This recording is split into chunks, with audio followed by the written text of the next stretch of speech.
Jeff Epstein is still haunting Donald Trump. We got some of the best news yesterday, my friends. Pam Bondi, the Attorney General, is being called before the very House committee that is investigating the Epstein, the Epstein child sex trafficking, and money laundering crimes, right? This is the House Oversight Committee, the same committee that brought in Hillary Clinton and Bill Clinton and Les Wexner behind closed doors and then released those video depositions, has subpoenaed Pam Bondi to come testify under oath about her mishandling or handling of the Epstein files. She is being called to explain her Department of Justice's failure to comply with the law. She will be asked to explain where the missing files are. This will be epic. Now, what is incredible, absolutely incredible, is that there were several Republicans on the committee who voted to subpoena Pam Bondi over these Epstein files, even over the objections of the chair, James Comer. This is huge. I see Marilyn saying when. I don't know what date they have set. I don't know. This was yesterday, right? She will come. Whether she will be forthright and answer questions, I don't know. But I think we need to remember that Pam Bondi is in this role doing exactly what Donald Trump wants her to do. Pam Bondi, when she stepped into this role as Attorney General, I believe that she was dumb and naive enough to think that there was nothing in the files that would implicate Donald Trump. And I think she took him at his word when he campaigned on releasing these files. And here's how we know. Remember, Pam Bondi, when she was first in office, was saying, I think you know this, I got the list on my desk. Let's go, right? So let's play this. Let's remember the promises Bondi made and her sudden shift, right? Let's go down memory lane. DOJ may be releasing the list of Jeffrey Epstein's clients. Will that really happen?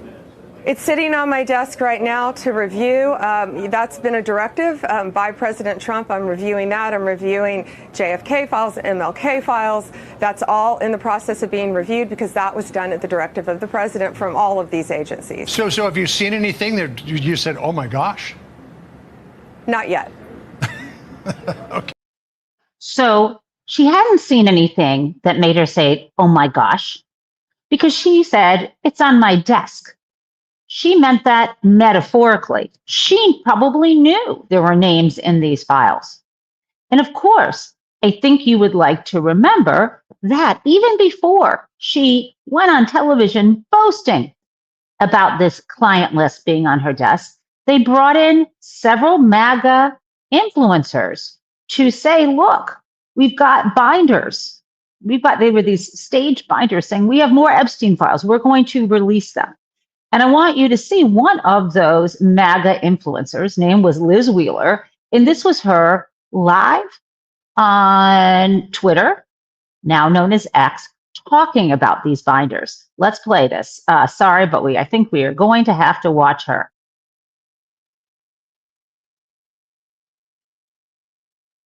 Oops. One sec.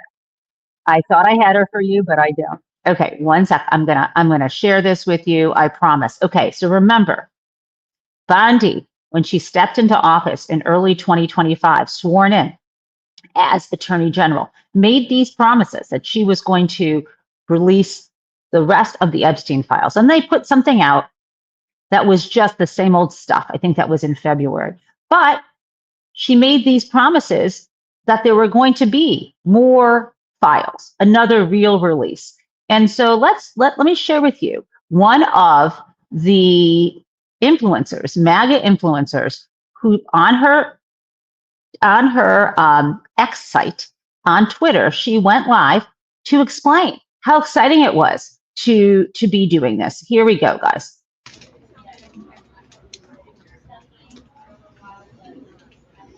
Here she is. She doesn't know she's live yet. Okay, hey guys. I wanted to hop on here and talk to you directly about these Epstein files binder. Really? What does that mean? She's having a hard time. It says 41 people. Can you guys hear me? I can hear you. I did. It's looking at me now. Check. Not ready for prime time. Liz Wheeler. Let's see if we can get this. I want to start with what Epstein was doing, and when these files were put on my desk, and she was relating how she looked through them. She was relating how she looked through them. She said it wasn't what I was expecting, and I said, "Is this it? Is this it?" And she said, something is not right here. Now, just because she had that feeling, she still wanted to not only fulfill the president's order to release these, she wanted to do it in a timely manner. And so they prepared this binder. They were going to release what's in this binder, and I'll show you what's in it. It's also going to be available online here shortly, so that all of us can go through it. And we're going to talk about, too, how this has bypassed the legacy media and how this is the Trump administration is harnessing new media to.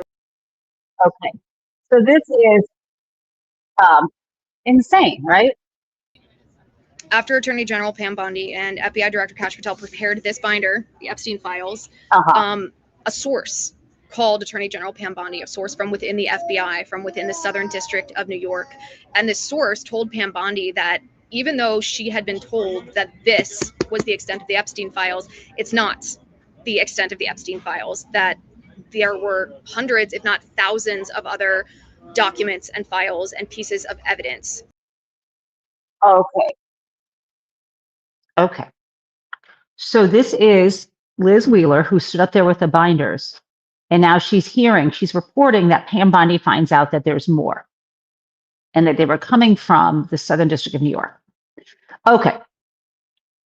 After that, we have Bondi saying, I've got these things on my desk right around the same time. And then we get to the reporting that we heard from Allison Gill and others, that there were like 1,000 people put on this job of going through more and more of these files and flagging them for any reference to Donald Trump.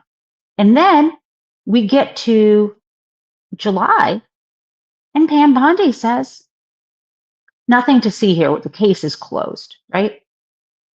That is where we were. And then Congress gets shut down. The House, so that part of Congress gets shut down. They are out of session so that there can't be a vote forced on releasing these Epstein files, the remainder. And eventually, when Congress is back in session, the vote is had. Donald Trump realizes the numbers are against him, that the House is going to pass this over his will. So he says he's for it. He had bullied people, including I think, including Lauren Boebert, as well as Marjorie Taylor Greene, not to push for the release of the Epstein files, the remainder. And yet, when he saw the tide turning, he said, I'm for it. And then the House passed it with just one person. I think it was one Republican voting against. I'm sorry, one Democrat, I think, voted against him. There was enough of a majority in the House, and then it was unanimous in the Senate, just by voice vote. Donald Trump signs it into law. They were supposed to comply in December. They failed to. Then finally, Pam Bondi releases documents, and we're finding out that there's still redactions that shouldn't be there. And now, of course, we know there are at least 3 interviews with a victim who claims that Donald Trump sexually assaulted her and punched her in the head when she refused to perform oral sex on him when she was between 13 and 15 years old. And we're wondering, why is that being hid? And of course, there's much more that we believe is gone. Now, Pam Bondi, you might remember, already testified, but that was before the House Judiciary Committee, which is what she needs to do because they have oversight over the Department of Justice. This is different because now this is not just about her role in judiciary generally. This is specifically an interview that will be done by the House Oversight Committee, like I said, behind closed doors, but it will be videotaped, and we will be able to watch it, hopefully. But I want to remind you of how arrogant Pam Bondi was. I want us to watch all the heated moments that were put together of Bondi at that hearing. And I know that I can do this for you by sharing this. Just let's remember why Bondi is where she is, because she decided not to resign. If I were in her role and I were being pressured to hide documents contrary to a law of Congress, I'd resign. I would not stay in that role, although, of course, I would not have been chosen for it or accepted it, no doubt. Okay, guys, let us watch this, okay? This is going to be fabulous. You'll get the sense of just how she did at this hearing before, and we can expect more of this from her. Let's play it. I think I got this for you. I absolutely do. Here we go. Questions here. The American people have a right to know the answers to this. These are senior officials in the Trump administration. This is not a game, Secretary. I'm Attorney General. My apologies, I couldn't tell. By 2008, we knew that Epstein was a convicted sexual abuser. And we now know that Lutnick went to Epstein's Island in 2012. How was that not a deal breaker for the president? And why aren't you asking questions of the Commerce Secretary about what he saw when he was at the island, which he lied about not ever going to? Why are you not asking these questions? And I see that my time is almost expired, so I will say this. Do the right thing, Attorney General. Meet with the survivors. They have been asking for a year. Meet with the survivors. Do the right thing. I yield back. Gentlelady yields back. The gentleman from South Carolina is recognized for 5 minutes. May I have 20 seconds of his time? So that'll be up to the gentleman, but absolutely, Madam. Thank you. I was curious if you, Congresswoman, asked Bill Clinton that. Didn't see one tweet, not one. I didn't see one tweet when Joe Biden was in office about Bill Clinton. Didn't ask Merrick Garland anything about Epstein, not once when he was. Weak sauce. Also, I want the record to reflect that, Let's continue here. to ask any questions, because she certainly did not condemn her leader, Hakeem Jeffries, for taking money from Jeffrey. Okay, so she goes, none of this is answering any questions, right? And I want you to see, it's not Pam Bondi who's rogue. I think you might remember this. So let's go back to late July, right? Let's go back to that meeting, that cabinet meeting, or that became a press conference in the White House, where Donald Trump was asked about how the Epstein investigation could just be closed without the files being released. And I want to share with you what that was like, what it was, because you might not be fresh in your mind. Okay, this was. Let's watch this. And released yesterday, and Jeffrey Epstein, it left some lingering mysteries. Okay, this is literally. I think this is as loud as I can make it. But this is just to remind you. This is the day after, or the week of, when Pam Bondi releases the memo saying case closed, nothing to see here, we're done with this investigation. Okay, let's watch. Your memo and release yesterday, and Jeffrey Epstein, it left some lingering mysteries.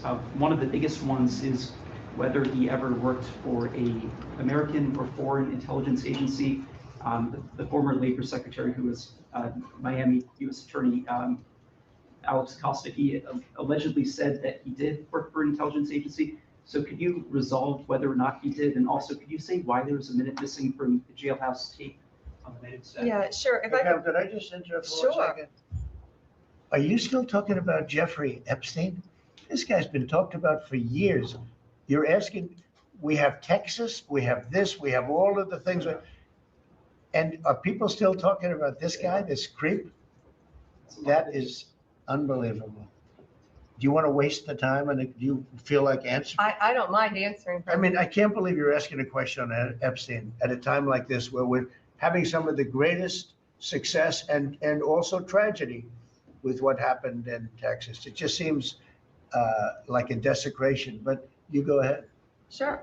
First, to back up on that, in February, I did an interview on Fox, and it's been getting a lot of attention because I said, I was asked a question about the client list, and my response was, it's sitting on my desk to be reviewed, meaning the file along with the JFK, MLK files as well. That's what I meant by that.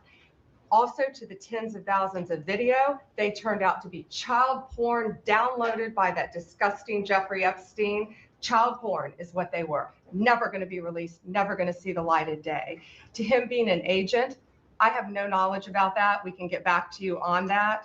And the minute missing from the video, we released the video showing definitively, the video was not conclusive, but the evidence prior to it was showing he committed suicide. And what was on that, there was a minute that was off the counter. And what we learned from Bureau of Prisons was every year, Okay, this is a total lie too. That video is old, from like 1999. So every night the video is reset, and every night should have the same minute missing. So we're looking for that video to release that as well, showing that a minute is missing every night. And that's it on Epstein. Okay. So we know that Donald Trump in July was saying, there's so much going on. You're still talking about this. July, right? August, September, October, November, December, January, February, March. 8 months. Good job, guys. We're not giving this up. We're still talking about it through this war of choice that is unconstitutional. Whatever he does not take away the importance of getting justice for victims and holding these liars' feet to the fire. This whole thing that she repeated about 1 minute missing wasn't, we know now what happened with the tapes and how they were actually reconstructed. None of this that she was saying at the time. She chose to repeat what she was told, whether she believed it or not, whether it was credible or not. And so she will be coming before, as I said, House Oversight Committee. And these folks will be prepared to ask her questions. They will have video clips if they need them. This will be behind closed doors. They will have things that she said, and they will read them to her. They will, hopefully, if she shows up, do this. Will she resign before that? Will that make a difference? What is going to happen here? Will she take the fifth? I don't know. But the cover-up is being blown. Donald Trump will be exposed. We will find out. Now, there are a lot of people saying, why don't the victims just speak out and say, this person was there, that person was there, right? Because a lot of victims did speak to the government, right? They don't want to because it's dangerous for them. Defamation lawsuits happen, right? They can be sued. It'll cost a fortune in attorney's fees. They also have a target on their back. They're afraid for their own lives and safety. As one of the victims said, or survivors, Danny said yesterday or the day before, this is why we have a Department of Justice. They are the ones who should be releasing this information, not the survivors. I also want to point out that you heard Pam Bondi with such disdain, saying this was disgusting child pornography that was downloaded. We're not releasing that. No one was asking her to. And in fact, she didn't even care about victims because she showed their names in many cases, their faces, and also in some instances, nude photos of them. So this is not someone who cared. They are reckless. They didn't bother to do something simple like search out the names before they released. They've been given a list of people not to release images or photos or their names, and they still did it. So for all her posturing and a performative indignation, Pam Bondi is covering up the most atrocious child sex trafficking network and the most outrageous and dangerous and disgusting presidential scandal in history. She will be found out. And I want to share with you, Danny, the victim I mentioned, talk about the pain that victims are suffering because of how Bondi, Todd Blanche, and really Donald Trump is managing this. What kind of administration releases naked photos of victims and then protects the perpetrators? The survivors have been very, very clear that we want three things. Trump and the DOJ need to release all of the files, every single file. We want the men who caused serious harm to so many victims to be investigated and held accountable. The truth really must come out. We want victims' information to be redacted properly, not the perpetrators. In our nation, we know that 1 in 4 women are survivors, and honestly, I think that statistic is probably kind of low because people aren't really reporting this. When you think about how many people in our nation have survived sexual abuse and sexual harm, it is not just about the Epstein and Maxwell case. It is not about the people standing here. It is about the collective and our country, the women and people in our country. Enough with all the distractions. Release the damn files. It's time for a course correction. Thank you. I want to speak to that. And I want you to really think about this. If you're watching now, then you most likely are or know a woman or man who has been a victim of sexual assault when they were either a child or a young person or adult, right? She's saying the statistics are 1 in 4, at least. But if it's 1 in 4, that means if it's not you, it's someone you know. And it is a devastating betrayal, speaking for myself, and I know that I've talked about this as a victim of sexual assault when I was 18. Yeah, sorry, I'm just having a moment here. It's hard. That to hear men that I know, and sometimes women, but when Donald Trump was first running for office, knowing that he was credibly accused of sexual assault, when he was revealed right before the election on the Access Hollywood video saying when you're a star, they let you do it, that whole thing, you grab women by the pussy, that whole thing, as well as what he did to E. Jean Carroll, as well as everything we've heard about his sleazy behavior, about the credible reporting by his ex-wife, Ivana, that he raped her because he was angry at her, because he was in pain due to his treatment he had to cover up his bald spot. Do you remember this? All of this hurts survivors when you don't care about that. When people say, well, my taxes will be lower, or there'll be more freedom, or I think he'll be good for me. When they said that, what are you saying to all these survivors in your life? We heard you. We know this. And you are saying our lives, our sense of what is right and wrong is irrelevant.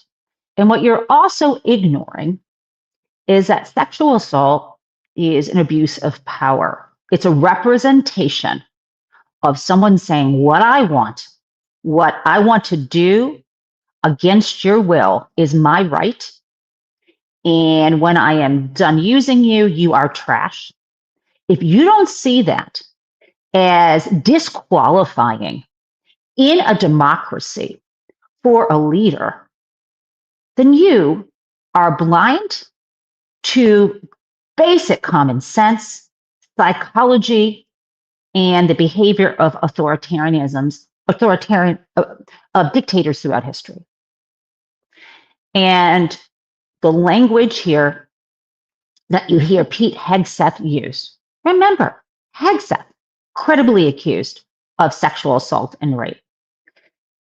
Think about the people in his cabinet who are this way, right?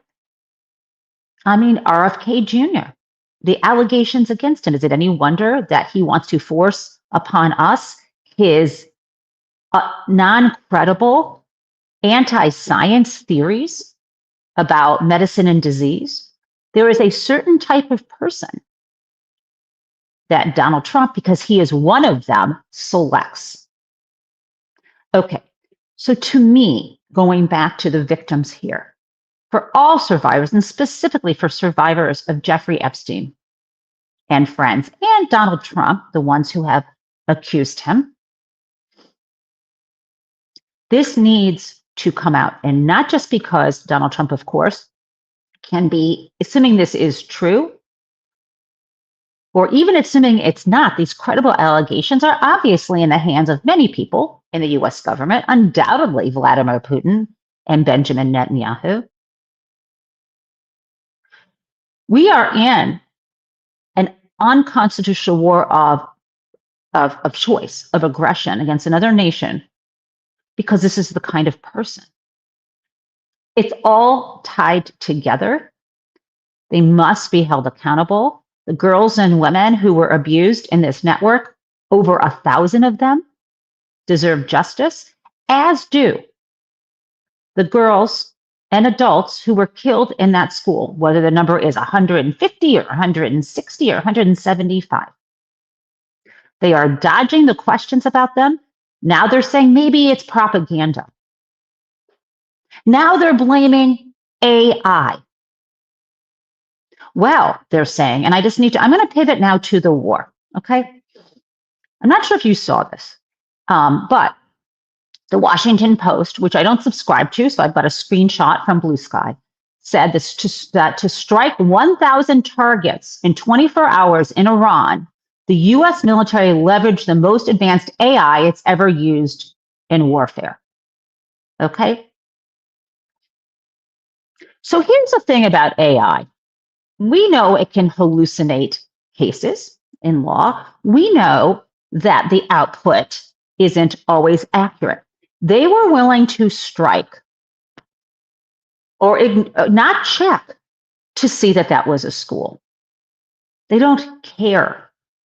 These people are dispensable. Well, these lives aren't to me, not the lives of the American people in service. They at least 6 members of our military who've lost their lives, nor the people in Iran, these civilians, nor anywhere, especially when a war, in this case, is unjustified. It's not necessary. It's in the lies continue. Now, I need to share with you the absolute insanity here with Donald Trump constantly shifting his reasons for war. We still have Republicans saying it's not war, and Donald Trump walks into a meeting, and of course, it's flipping war. Okay, let me play this for you. Donald Trump is here, walks into a White House meeting. It looks like a Saturday Night Live sketch because they're playing Hail to the Chief. And he twice talks about his war at this meeting and gives himself a grade or a rank or like it's a Yelp review. Let me play this for you.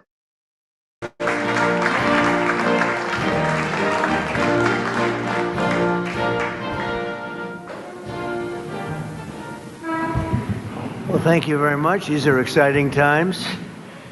I think you probably want to speak about war rather than this, but this is very important. This is very important, and we're doing very well on the war front, to put it mildly, I would say. Somebody said, on a scale of 10, where would you rate it? I said about a 15. And we're going to continue to do well. We have the greatest military in the world by far. I'm utterly speechless. Now let's ask another question. Do you remember what I showed you clips yesterday from the morning press conference where Pete Hegseth unloaded on these reporters saying, why are you putting the deaths of service members on the front page? Kind of like, well, what did he use, that passive voice? Like, not tragedies happen, but something to that effect yesterday, right? Hegseth, let me tell you, he said, what was, I think I have this clip from him where he was essentially saying, stuff happens. And I think I have, I don't know if I have that clip, but it was this very, very passive voice yesterday morning at this press conference. I think it's right here. Let me play the clip for you. What the fake news misses. We've taken control of Iran's airspace and waterways without boots on the ground. We control their fate. But when a few drones get through or tragic things happen, it's front page news. I get it. The press only wants to make the president look bad. Okay, we talked about that yesterday. Tragic things happen when a few drones get through, right? Tragic things happen. But why are you putting this on the front page? So, at a press conference yesterday, Carolyn Leavitt was asked about that comment. You just mentioned that the president is going to attend the dignified transfer for these families. Given what Secretary Hegseth said this morning, is it the position of this administration that the press should not prominently cover the deaths of U.S. service members? No, it's the position of this administration that the press in this room and the press across the country should accurately report on the success of Operation Epic Fury and the damage it is doing to the rogue Iranian regime that has threatened the lives of every single American in this room. If the Iranian regime had their choice, they would kill every single person in this room. And so we can all be very grateful that we have an administration and that we have men and women in our armed forces who are willing to sacrifice their own lives for the rest of us in this room and for every American across the country and for every troop that is based in the Middle East. That's what these... Secretary Hegseth was complaining that it was front page news about these 6 service members who were killed. That's not what the secretary said, Caitlin, and that's not what the secretary meant, and you know it. You know you are being disingenuous. There is not... We've never had a Secretary of Defense who cares more. Drones get through or tragic things happen. It's front page news. I get it. The press only wants to make the president look bad. Yeah, as you know, we cover the deaths of U.S. service members under every president. The press does only want to make the president look bad. That's a fact. Especially you. No, listen to me. Okay. As I said yesterday, the press wants to report the news.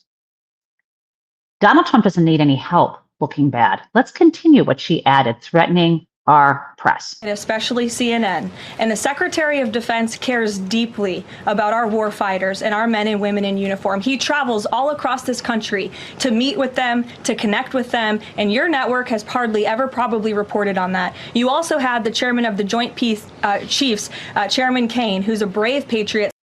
Okay, I can't continue to listen to her scolding Caitlin Collins.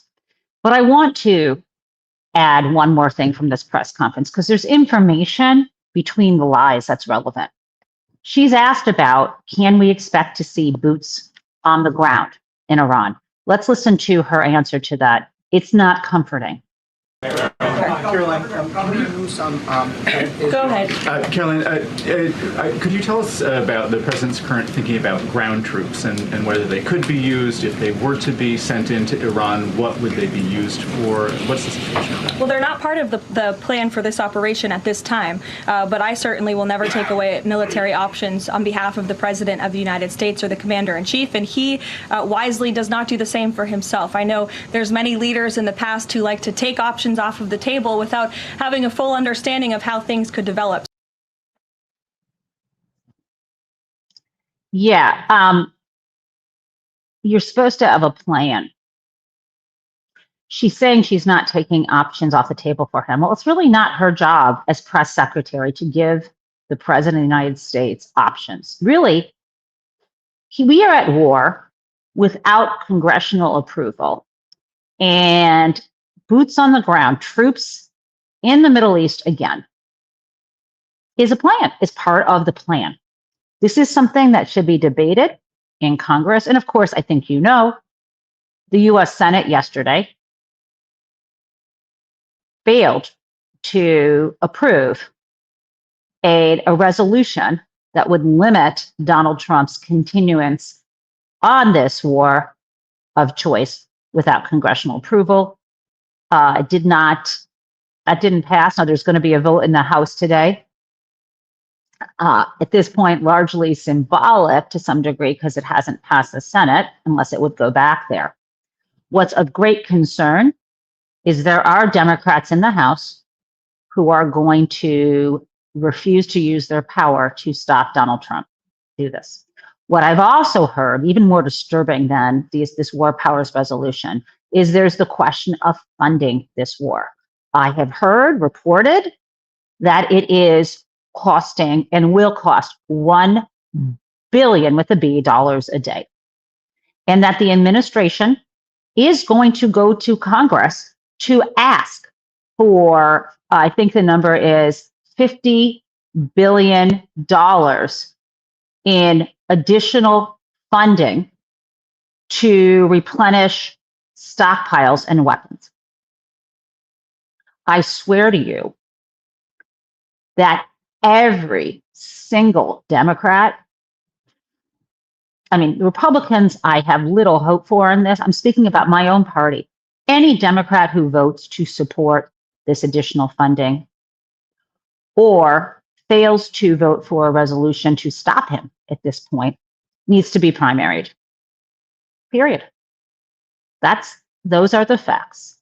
And of course, we had Fetterman was the one Democrat over in the Senate who didn't want to pull in the reins on Donald Trump. And the one Republican who did was, not surprisingly, Rand Paul. Let's see what happens today in the House. This is absolutely unacceptable. Now, one more thing, a couple more things on the war before I pivot to, which will be a lot of fun, the second hearing yesterday, Noem before the House Committee. But I want to first get to you, Donald Trump speaking yet for another reason about the war. Now, this is kind of astonishing, but you know, here we go. Let's watch this and you will see. Didn't hit within 2 weeks, they would have had a nuclear weapon. If we didn't do the B-2 attack a number of months ago, they would have a nuclear weapon. And when crazy people have nuclear weapons, bad things happen. He's claiming that Iran would have had a nuclear weapon in 2 weeks. Really? Oh, but this part is true. When crazy people have nuclear weapons, they do bad things. Oh, yeah, that's fucking true. Look in the mirror. Let's continue. So we're in very good shape now. I want to let you know that, and we will continue forward. But it's a great display of military strength, and I'm very proud to have, with some of the people in the room, both senators and congressmen, we rebuilt, and women, Okay. Very low energy yesterday. Okay, so the last few things about the war.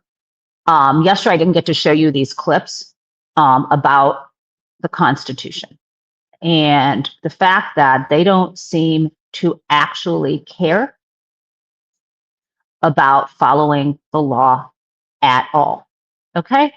And it is, I think that I'm just trying to see. Yes. Okay. This was actually a couple days ago. They don't seem to care at all. So let me just, I guess here's what I'm going to share with you. This is one of my favorite comments. This is, well, you'll just have to see it. We'll talk on the other side. Mark Wayne Mullen.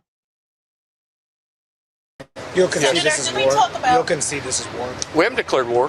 They declared war on us, but we haven't. War. Secretary Hegseth. We haven't declared. Just now, you said this is war. They've called it war. They've called it war. What I was saying. Okay, well, that was a misspoke. What I was saying that they've declared war on us, but. Okay. Mark Wayne Mullen. They said you just called this a war. He said, well, that was a misspoke. That's a new noun. So now they're trying to say, well, they declared war on us. I'm sorry, you guys. These people, if they would lie to your face about what is going on, they can't be trusted with anything. Okay. So let us now, I'm going to show you one last thing before we pivot back to Kristi Noem about the war against America, right here, and immigrants right here at home, the home front. So first, I want to share this with you. This is a letter in the Financial Times. They often have very good letters to the editor. This is a British newspaper. Let me read it to you. From the point of view, I think, not just of British citizens, but almost everybody. Let me get all of this straight in my head. They want their allies to join in an ill-thought-out war of choice with unclear aims and an uncertain chance of success for any of the myriad aims stated so far. They want everyone else to just absorb any of the externalities like influxes of refugees, disruptions to shipping, higher oil and commodity prices, and maybe even some incoming missiles. And then they also want to tariff everybody at 15%.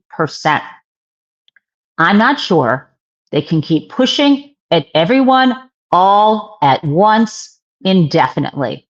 There seems to be an inability here not just to anticipate second and third order effects, but even just to model a response from any other party, much less every other party.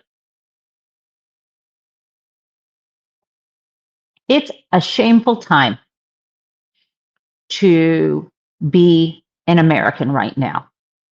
We need to show the world as voters that this is not who we are. Because right now it sure as fuck looks like it. I get really tired when people say this is not who we are. Folks, this is who we are right now. We have a history that is multifaceted in this country. Lots to be proud of. Lots of ideals about freedom and liberty that we have tried to expand over the years. But that wasn't always true. We are sliding backwards, and we need to, as citizens, take this into our own hands. We need to sign up for the next No Kings rally. Get that on your calendar. It is coming up this month. March 28th, I'm going to be talking about that every day, reminding you until then. Not every day. I don't want to harass you, but several days a week. We need to stand up against this lawless administration. Now, let's talk now about Noem. Jasmine Crockett, I love her. She could have taken a few days out after conceding on Wednesday morning the primary to James Tallarico, who will be the Democratic candidate for Senator of Texas, for U.S. Senate from Texas, and for that open seat. And I want to, though, show that she went to work for all of us. And she grilled Kristi Noem, Secretary of Secretary of the Department of Homeland Security yesterday. Let me share that for you. On this line of y'all breaking the law. Are you familiar with a child by the name of Liam Ramos? I am. All right, so Liam was at this Dilley facility, and it just so happened that we had put in our 7 days notice, and y'all had grabbed him 6 days prior to our visit. So we were able to go and visit Liam. Are you aware of the court order that came down that released Liam from custody? I am. And are you aware that the judge said the case has its genesis in an ill-conceived and incompetently implemented government pursuit of daily deportation quotas, apparently even if it requires traumatizing children? This court and others regularly send undocumented people to prison and orders them deported, but do so by proper legal procedures. Are you aware of that? Yes, and I would disagree with the judge on several I'm sure you points would, but in can there. you tell me whether or not you have a law degree? Father chose to. Can you tell have me whether or Liam not you be have a law with degree? him. If I have what? A law degree. No, I do not have a law Okay, degree. and you do understand, because I can go through a bunch of court cases and orders that I disagree with from the Supreme Court, that ultimately that is the order of the court. That is what you follow, and if you have an issue, you appeal it up, correct? That is correct. Okay. The court went on to say, apparent also is the government's ignorance of an American historical document called the Declaration of Independence. 33-year-old Thomas Jefferson enumerated grievances against a would-be authoritarian king over his nascent nation. Among others were, he has sent hither swarms of officers to harass our people. He has excited domestic insurrection among us, for quartering large bodies of armed troops among us. He has kept us among, in times of peace, standing armies without the consent of our legislatures. Are you aware that he wrote that? Do you know that he was writing about ICE that falls under you? The judge? Yes. Yes. Okay. With that, I will yield, but I do have 2 UCs. Whoa. Okay. Do you have a law degree? What she's saying there is Noem has decided, well, I don't think the judge is right. And then she brings in the Declaration of Independence, which is quoting from this decision. Okay. I mean, I don't know what to tell you, but I have more. Let me also share with you Joe Neguse in the House following up on a lie that Noem told before to the Senate committee. Let's follow up. This has to do with fraud. Hundreds of millions of dollars. Let's play it. I want to discuss in greater detail the expansion of advertising in your department under your tenure. And I believe you testified regarding some of these matters yesterday in front of the United States Senate. In particular, I want to discuss the department's $220 million ad campaign. This is the ad campaign that featured you at Mount Rushmore. You're familiar with this ad campaign, correct? I am familiar with it. It was an ad campaign that was. I'm going to ask you some questions about it, Madam Secretary. So, as I understand it, this is a $220 million ad campaign. It's split between 2 contractors. One of those contractors got $143 million. That contractor is called Safe America Media, correct? Correct. Okay. That company is affiliated with a former political director of the National Republican Congressional Committee. Now, yesterday you testified, I think I'm quoting you right, you said, quote, or in reference to this contract, that, quote, it went out to a competitive bid. Do you stand by that statement? It was a no-bid contract where 2 vendors were. It was a no-bid chosen. contract. If it would have been a. Oh my God, she said it was a competitive bid, and now she's saying no bid. No bid is the opposite of a competitive bid. A competitive bid, whereas a lot of people say, here's what I could do for you, and this is what it will cost. And you decide, which is best in terms of the services they can provide, what they're charging, their track record as a business. No bid contract, if I'm using that correctly, it goes out to 2 different vendors. Correct. So it was not a competitive. Let me try to explain what the discrepancy, because a competitive bid is very different than a no competitive bid, and I'll just explain why. We know that your testimony yesterday, when you said, again, I'll quote, it went out to a competitive bid, is untrue. The reason we know it's untrue is because under federal law, your agency is required, whenever the agency decides to skip competitive bidding, to file a notice with the public explaining why. And in this case, your agency filed a notice. You're aware of that, right? Justification and approval for other than full and open competition. Your agency made a decision not to proceed with competitive bidding, and one of the contractors that got the award was this Safe America Media Company that received $143 million. Many vendors got the chance to look at that contract. $143 million. And yes, Grumpy Cat, there is more. I'm just taking this in. Let's continue. To participate in it. Well, so that is why the two of them were that's chosen. inaccurate, Madam Secretary. Okay, that's inaccurate. And then there's more from Joe Neguse on this. I mean, this is crazy. There's more about this contract, right? Here's part 2 of that. Okay, let me share that with you right now. There is more. Okay, so let me pull the second part up. I'm so glad that folks know that there is more here, so I don't cheat you of the second half. Read from the notice from your agency. Given the immediate action to significantly reduce illegal immigration and border crossings, DHS identified 4 companies. 4 of the hundreds of thousands of companies in the United States, you identified 4. One of those is this Safe America Media Company. Where is Safe America Media headquartered? I don't know. I don't know either, Madam Secretary. We can't find it.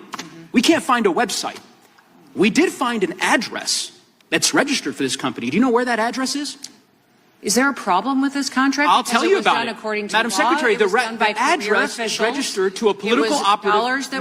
Madam Secretary, the company, and then I'll give you an opportunity to respond. The company is registered to a political operative in Virginia. Do you know, just by way of example, whether this company that received $143 million in taxpayer dollars, has it ever done work for the government before? I don't know. I can't. The answer is it has not. And do you know why we know that? Because it was incorporated 8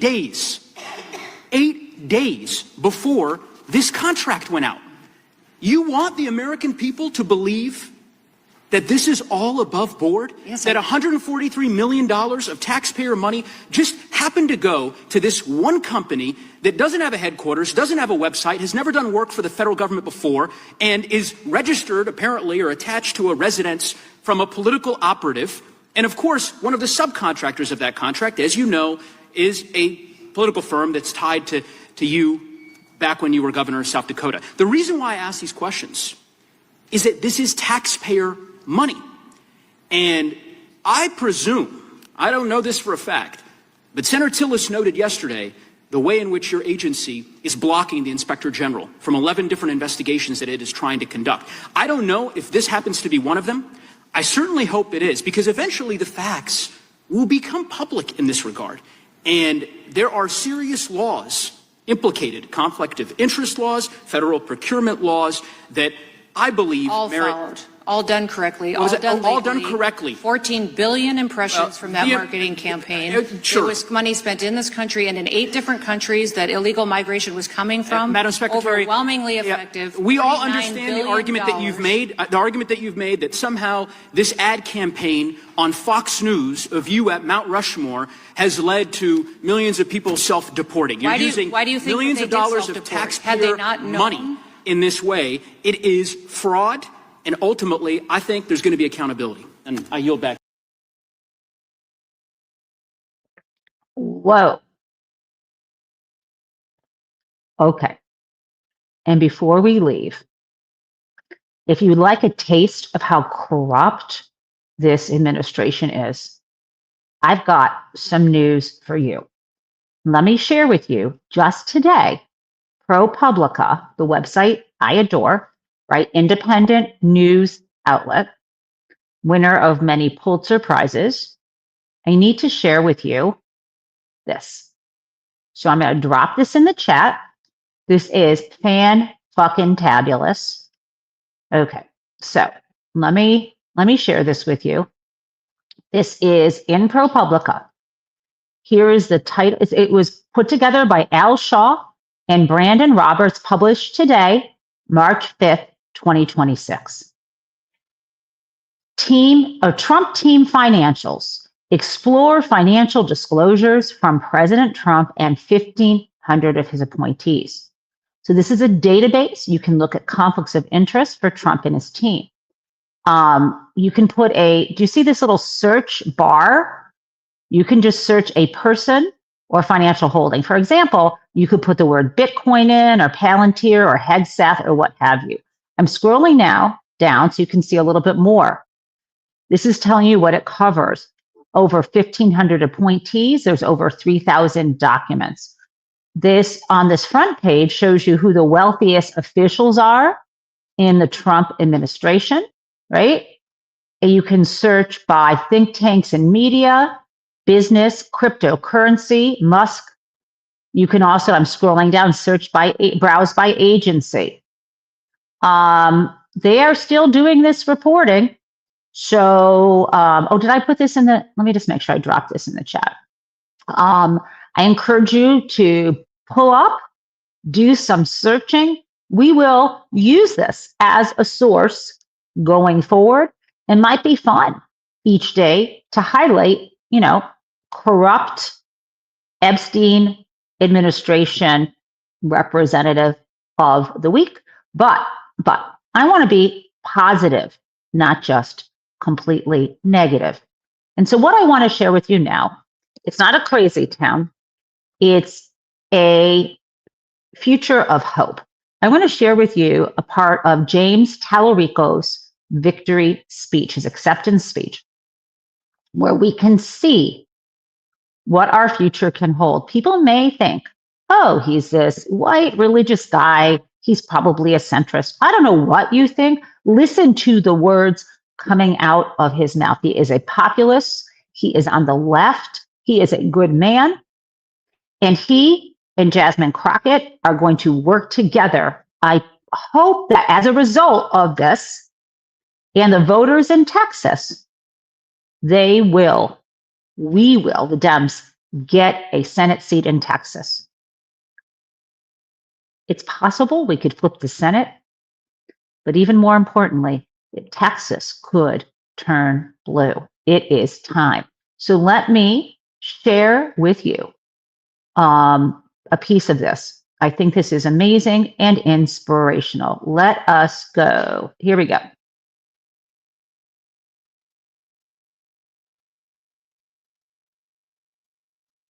Oops. I thought I was, here we go.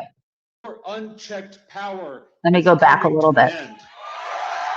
Here we go. Sorry, guys. Thank you all for being here. One thing is clear today. We're about to take back Texas. To the billionaires who have taken over our state and taken over our country, your unchecked power is coming to an end. Your days dividing working people are numbered. To the people of Texas, no matter how you voted in the primary, this election is our chance to take power back for ourselves and our communities. We're done being divided. We're done being played. We're done being pitted against each other. That old politics is dying, and a new politics is being born through all of us. I want to start off by thanking Congresswoman Crockett. She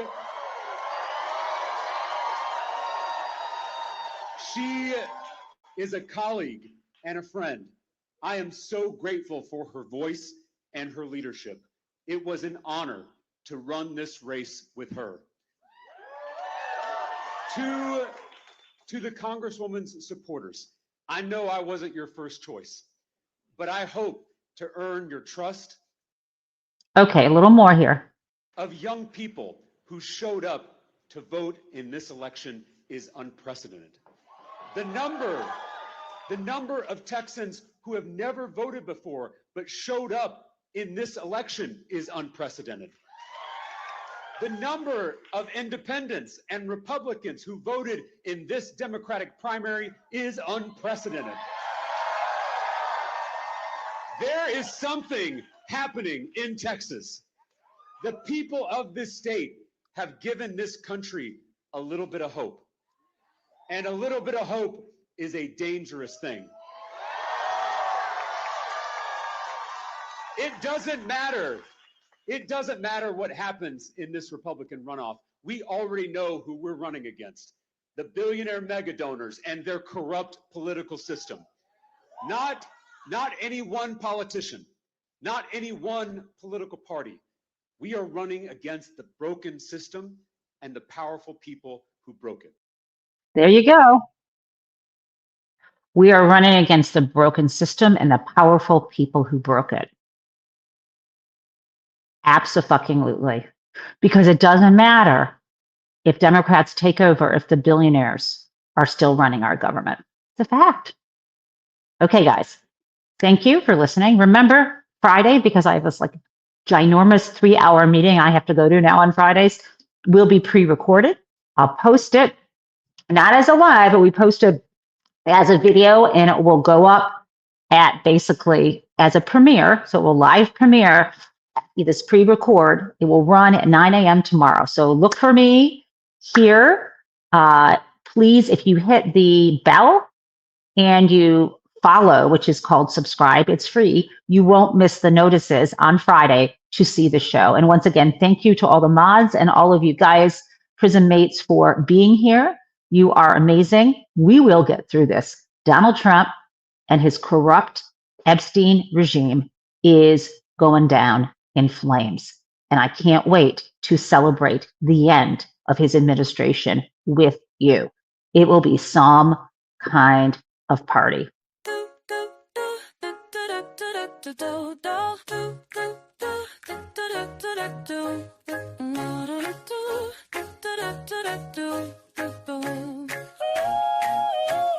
Hello, prison mates. It's the Gen Taub show where welcome everyone. Let's learn about what is happening in politics yesterday and today. There is hope, and we are together in this democracy we work for. And again, welcome to the Gen Taub show.